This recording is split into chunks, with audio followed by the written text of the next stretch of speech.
India versus অস্ট্রেলিয়ার ম্যাচটা দেখছিলাম, দেখতে দেখতে কিছু খেতে ইচ্ছা করলো তো বানিয়ে নিলাম চাউমিন। চলো আজকে এই রেসিপিটাই তোমাদের সাথে শেয়ার করব। তো কড়াইতে প্রথমেই তেল দিয়ে দিলাম, একটু বেশি করে দিলাম যাতে অমলেটটা ভালো করে করতে পারি। এক চাও বানাচ্ছি তো ফ্লাফি হবে। তো ভাজা হয়ে গেল, তারপর দিলাম তেলের মধ্যে কিছুটা আদা রসুন কুচি, তার সাথে দিলাম গাজর, বিনস আর পেঁয়াজ। ক্যাপসিকামটা এখন দিইনি, দিলে গলে যাবে। কিছুটা ভাজা হয়ে যাওয়ার পর দিলাম ক্যাপসিকাম আর কাঁচা লঙ্কা। কাঁচা লঙ্কাটা দিয়ে ভালো করে এখন অনেকক্ষণ ভাজা ভাজা হয়ে গেছে, তারপরে নুনটা দিলাম। নুনটা দেওয়ার পর চাউমিনটা দিয়ে ভালো করে মিক্স করে নিলাম।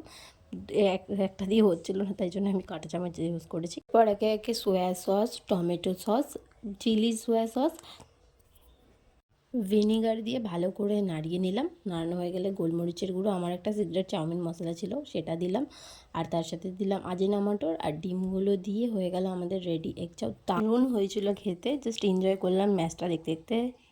Like, share, subscribe.